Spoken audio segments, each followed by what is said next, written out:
Slowing down footage can be really difficult. If you don't have the correct camera or the correct settings on, then your footage is going to look really choppy. I've done it before in previous vlogs on my other channel where I'll slow something down and it will just look really choppy, and previously I never knew how to fix it. Whereas in today's video I'm going to teach you exactly how to fix it and what you're doing wrong. What's going on, guys? Welcome back to this channel, where in today's video we're going to be talking about slow motion, sort of some of the things that you can do to help yourself get a better slow motion shot. Now, in order to get a perfect slow motion shot, what you see in the films and stuff, what they do is they properly do the slow motion by adding in more frames per second. So normally if you shoot at say 24 frames, 30 frames a second, or whatever frame rate you film at, you want to up your frame rate, like maybe double your frame rate if you're going to half the amount of speed that you're going to do in your footage. You get some cameras which will do 60 frames a second, like mine only does 60 frames a second. I've got the Canon EOS 750D, so it only does up to 60 frames a second. Some cameras will do 120 frames a second, which would be quite good for this particular tutorial. Other cameras will do more than 120 frames a second, and you go all the way up to your red cameras, which is what like the slow-mo guys use, which go like ridiculous amounts, like 1,000 frames per second plus. But obviously they're really expensive. I don't have the money to buy one of those, and I only have this camera here and my Lumix camera, but this is the better one of the two. And we want to talk about how you can get a slow motion shot without having to actually go out and buy a particular camera, which will be good for like upping your frame rate to 120 frames, 150 frames, 200 frames, etc. Now your phone can actually do really well. I have found before in my phone though that when you do slow motion, it only does it in 720p. Maybe I've got the settings on differently. I've never really looked at the like iPhone 7's sort of like slow motion feature that much.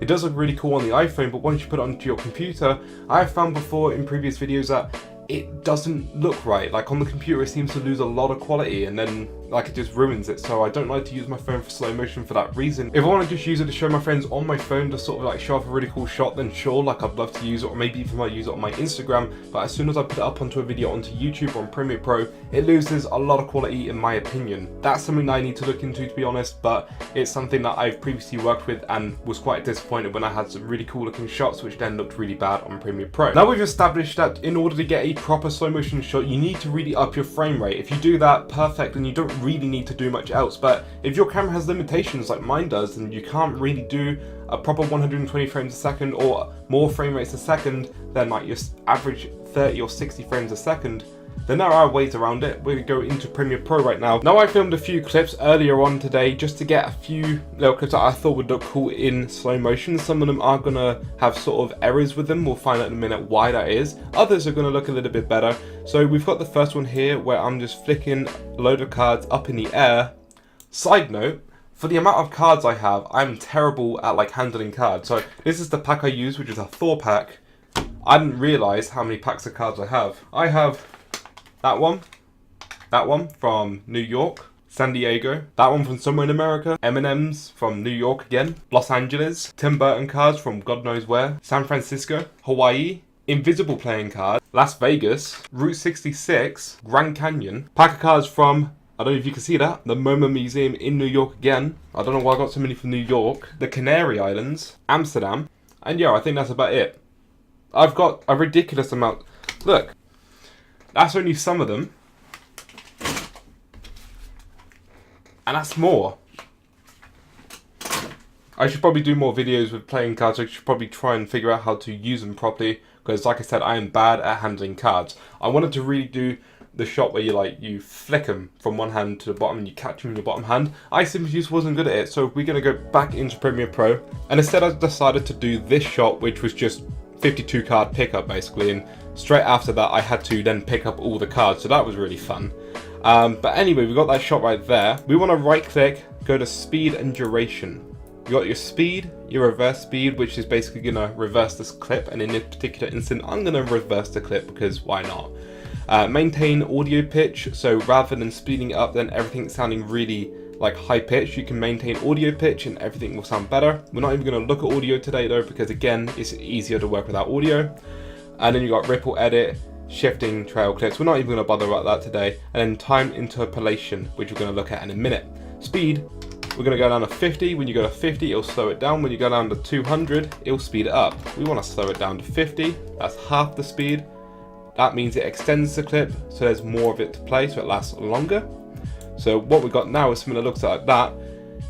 And when you speed it up, it looks choppy. It doesn't look smooth. So in order to try and make it look a little bit more smooth, what you want to do is right click, go over to time interpolation, go down to optical flow, click optical flow. I've already rendered it because I've already practiced with this sequence. But if you're doing this for the first time, that green line up at the top just there is going to be red. What you want to do is just press enter to render the clip. We'll do that for you in a bit so you know exactly what I mean. But for now, we've done the optical flow on the clip and it's going to look a little bit more like this.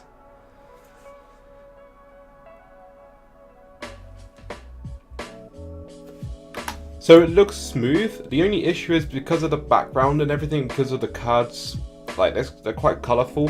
What you can see, if you can notice, there is a little bit of like warp in the footage. So if you look there, for instance, at the cards falling, they're warping into the back. Another example just there on my shirt. Because what this does is, because when you slow a footage down and you only got it at like say 30 frames a second, you're then going to increase it to 60 frames. You go from 60, you increase it to 120 frames. When you just get a random clip, so we're going to get this clip for instance, when you get it and then you speed duration and you go to 50, you increase it, what it does is in between every second frame it's a still frame. So between every frame there's a still frame, then there's a moving frame, then there's a still frame, then there's a moving frame. So what this optical flow does is try to make a new frame from the frame before and the frame after. It's a little bit confusing, but by making a frame in between and after it, it comes up with what it has. But because you're doing it and you're faking slow-mo, you are going to lose quality, and this is where you're going to lose a little bit of quality unless you've got like an easy background to work with. So right there I was a little bit annoyed because I was like, I looked down and I was like, oh, I've got to pick all those cards up. Damn. There as an example, that's a good example. That's a frame that is created to try and go from that frame to that frame. So you will get a little bit of warping. It's not perfect, but it's the best alternative for someone who doesn't have a camera who can do like proper slow motion. So let's right click just for the fun of it. We're going to go to reverse speed. What this does is then does it in reverse. It's pretty cool, it's pretty simple.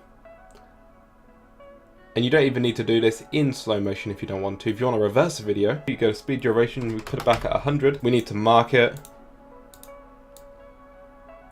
There, press enter.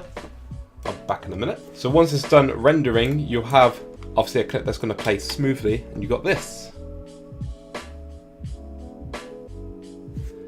But that's only reversing. That's not what we're doing in this video. I just thought it'd be cool to show you. So the next clip we've got right here is me with a Slipknot lighter. And I thought it looked really cool. The lighter isn't filled with any fluid or anything. I really wanted to because it would have looked cooler with the flame. However, it comes off with a little spark just as you, just there as an example, comes off with a little spark. So I thought this would look cool still.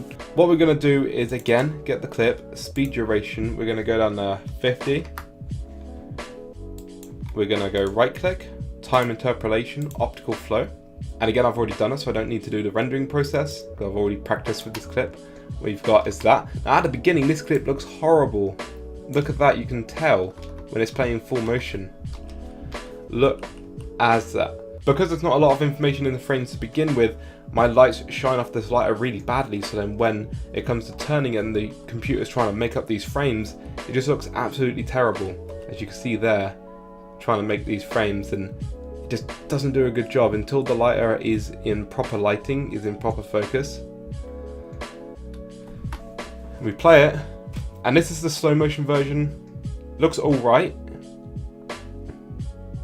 But unfortunately, because I don't have gas in it, it doesn't look as cool as I thought it was going to look. Maybe I could do that again once I've actually put some gas in it or something. But anyway, that is that shot. Again, it doesn't really work that well because of the way the lighting hit the lighter and everything. So that was another example of it not really working perfectly. But again, like I said, because you don't have a camera that can give you proper slow motion, this is sort of the sacrifice you got to make. Now we're going to come over to our last clip, which is me pouring water from one glass into another. And when you speed it up, you go through, it's just me pouring water one to another. I'm going to get the whole lot.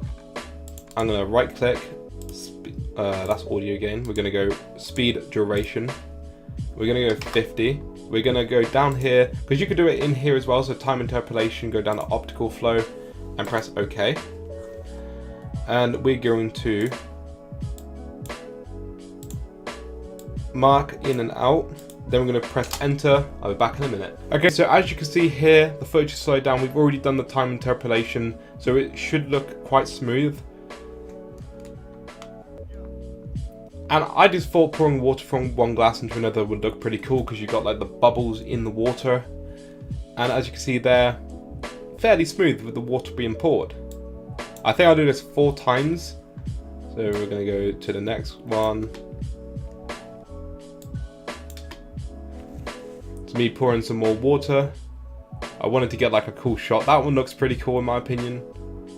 Where the bubbles just sort of go in the glass. Then into the next one.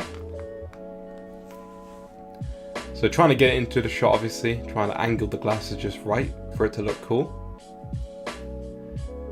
But you see how that looks fairly smooth and looks, in my opinion, quite nice. This one doesn't have the ripping in the frames because the background is easier to work with and because it's a lot easier for the computer to sort of like focus in on the glass. So because the program can focus in on the glasses easier than what I could in the other clips that I had because the background was busier. In this first one I had that in the background, like the Syndicate poster, I had the Slipknot poster, I had the pack of cards, I got my Red Hot Chili Peppers t-shirt. I've got a lot in the footage which the computer is trying to compete for when it comes to time interpolating these cards. It doesn't know that the cards is the focus of the sort of video, so that's why you're getting the ripped footage like that. However, in this footage over here, it's got a lot less to compete with and the glasses are closer to the camera, which means it knows that's more at the focal point. And that's where you get this smooth, nice pouring of the water. But I thought I'd look really cool. Again, unfortunately with optical flow, you will lose some data in your image depending on how your image is. So again, if it's really busy, you're going to lose something. It's going to look a bit weird. Whereas something like this, where you've got like less to focus on, then it's going to know that this is the focal point because you've got it closer to the camera. And it was just easier for the computer to focus on. So I'm hoping that you guys have learned something new with the slow motion technique with optical flow. If you have, make sure to leave a like rating on the video, subscribe to this channel for more awesome tutorials, and as always, I'll catch you guys in the next video.